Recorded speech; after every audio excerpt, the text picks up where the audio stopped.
Hi friends, എല്ലാവർക്കും എൻ്റെ tasty YouTube ചാനലിലേക്ക് സ്വാഗതം. ഇന്ന് ഞാൻ ഉണ്ടാക്കാൻ പോകുന്ന ഒരു നോർത്ത് ഇന്ത്യൻ ഡിഷാണ് പനീർ ബട്ടർ മസാല. വീഡിയോയിലേക്ക് പോകാം.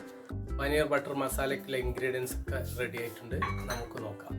പനീർ, ബട്ടർ, മല്ലിച്ചപ്പ്, തക്കാളി, സവോള, പച്ചമുളക്, വെളുത്തുള്ളി, കാശ്മീർ ചില്ലി, ഇഞ്ചി, വറ്റൽമുളക്, അണ്ടിപ്പരിപ്പ്, sunflower oil, Kashmir chilli powder, മഞ്ഞൾപ്പൊടി, മല്ലിപ്പൊടി, തക്കോലം, പട്ട, ഏലം, ബേ ലീഫ്, ഗ്രാമ്പു.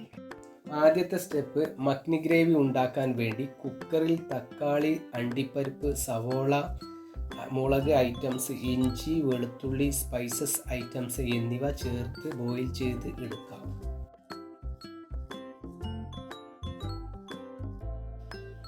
ബോയിലായ ടൊമാറ്റോയുടെ സ്കിന്ന് റിമൂവ് ചെയ്യാം. ബോയിൽ ചെയ്ത് എടുത്തത് തണുത്തതിന് ശേഷം മിക്സിയിൽ പേസ്റ്റ് പരുവത്തിലാക്കി അരിച്ചെടുത്ത് പാത്രത്തിലേക്ക് മാറ്റുക. ഗ്യാസ് ഓണാക്കി ഉരുളി വെച്ച് സൺഫ്ലവർ ഓയിൽ ഒഴിച്ച് ചൂടായതിനു ശേഷം വെളുത്തുള്ളി, ഇഞ്ചി, പച്ചമുളക്, സവോള, ബട്ടർ എന്നിവ ചേർത്ത് ഇളക്കുക. ലൈറ്റ് ബ്രൗൺ കളർ ആയതിനു ശേഷം Kashmiri chilli powder, turmeric powder, coriander powder, garam മസാലയും ചേർത്ത് ഇളക്കിയ ശേഷം നേരത്തെ തയ്യാറാക്കി വെച്ച പേസ്റ്റ് ഇതിലേക്ക് ആഡ് ചെയ്ത് സാൾട്ടും ചേർത്ത് വീണ്ടും ഇളക്കുക. മിൽമയുടെ പനീറാണ് വാങ്ങിയത്, കട്ട് ചെയ്ത്.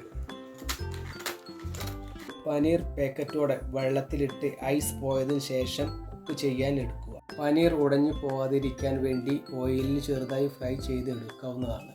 Sugar powder, butter, kasuri methi, coriander leaf എന്നിവ നന്നായി മിക്സ് ചെയ്യുക. ക്രീം ഉപയോഗിച്ചാണ് ഇത് ഗാർണിഷ് ചെയ്യേണ്ടത്. ഇപ്പോൾ നമ്മുടെ പനീർ ബട്ടർ മസാല ഇവിടെ റെഡി ആയിട്ടുണ്ട്. ഇത് ഏത് ഫുഡിൻ്റെ കൂടെ കഴിക്കാം. ഇത് വെജാണ്, നല്ല രുചിയാണ്. എല്ലാവരും ഉണ്ടാക്കി നോക്കുക, കഴിക്കുക.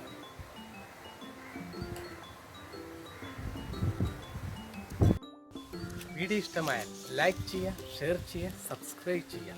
വീണ്ടും അടുത്ത വീഡിയോയിൽ കാണാം.